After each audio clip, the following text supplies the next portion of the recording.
Hey everyone, today we are test driving the 2019 Honda Civic Sport. Now, cool thing about this is it actually has 3 pedals.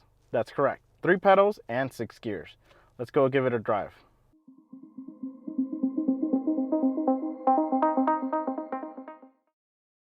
So for this Honda Civic, the 6-speed manual transmission, not a common thing to see these days, especially in these smaller compact cars that are now favoring the more quicker, I guess you could say, DSG or dual clutch style transmissions.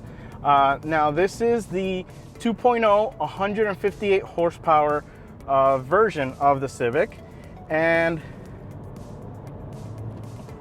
it's not bad. It's not great, but it's not bad.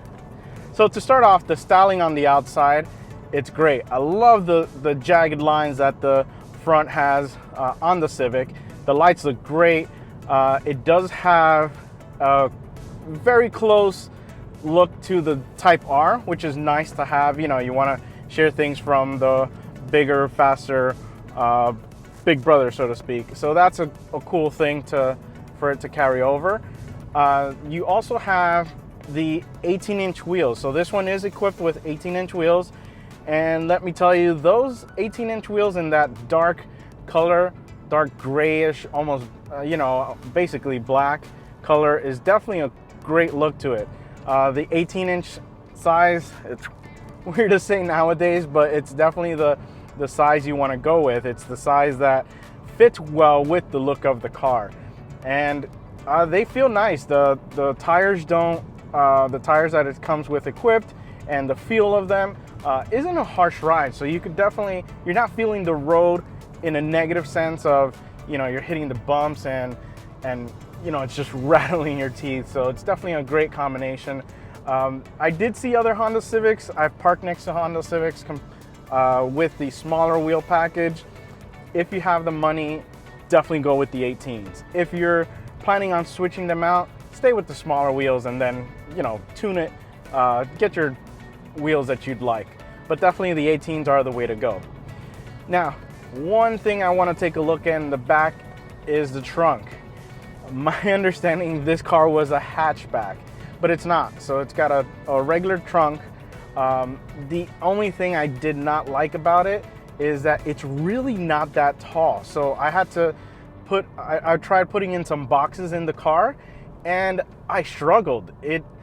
I know it's an 18-inch box because when I went to the store, I looked for, I remember seeing the dimensions of that box, but 18 inches could just not fit in the trunk. It just, the vertical height and even angling it, trying everything, it did not work. If it were a hatch, with no problem would it have fit in there.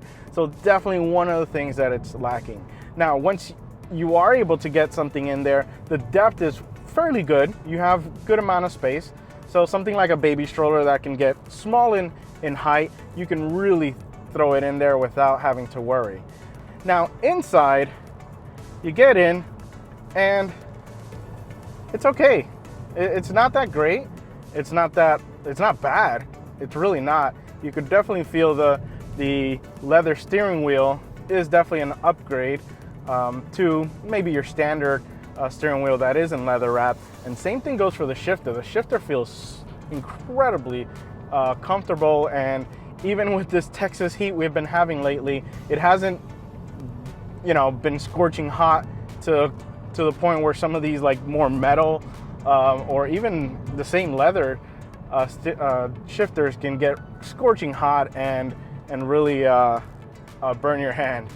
So as far as the seats go, they're a very comfortable, pretty good seat. Holds you in. I'm not the smallest of guys, but it definitely has been able to hold me in place whenever I want to take a turn a little bit faster than normal. So they're fairly comfortable. I did a 200-mile drive on trip on this as well. Nothing to ask more of. So it definitely is a good feel. Now, with this being the Sport, they're not leather. They are cloth on the middle. But someone did mention it looks like it's a wetsuit. material. So the cloth does feel like wetsuit material, which isn't bad. You know, you want to have the, you know, it helps out if you go to the beach, or, you know, you get caught in the rain and you want to sit in your, you need to get into your car. It's not going to be a problem with the seats getting dirty. So that's not a bad thing. So a couple of things I do find weird is the center console. So the center console, the armrest does not go the whole way to cover up. You actually have the cup holder area right in here, and that little piece is actually detachable. You can actually detach the center console piece, and you can put in for like a big gulp in there, or our Texas-sized drinks that we have here.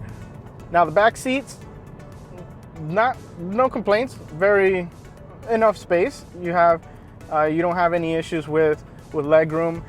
Headroom, there's plenty of space in here compared to some other cars that we've test driven where you really felt like it was, you know, the roof was, or the top of the headroom was going to collapse on you. So you have that. And again, I mean, the infotainment, Apple CarPlay, your standard Android Auto, and it works well. It does the job, but I still feel like there's nothing wow about it. It's still good. I'm not saying it's bad, but at this price point, it's not that bad of a deal. I mean, if it's something where you want to get, you know, you want to get a nice new car, looks great, runs great. I mean, you have Honda's reliability. You see cars up in the 200,000s and they're just getting started.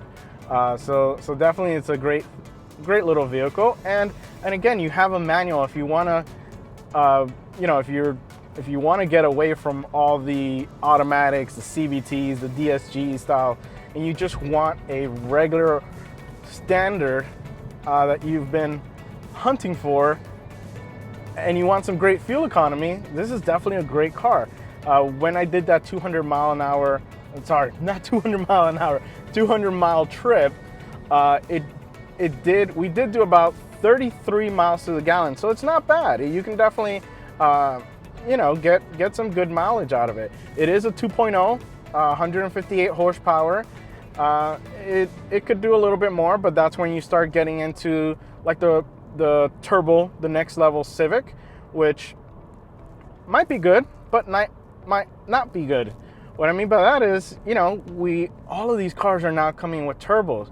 With, granted, you have the great turbo power and you have the great, you know, the efficiency that you get sometimes, but you're now having to deal with another component in your engine. So now reliability is a possible issue. Maintenance is a possible issue.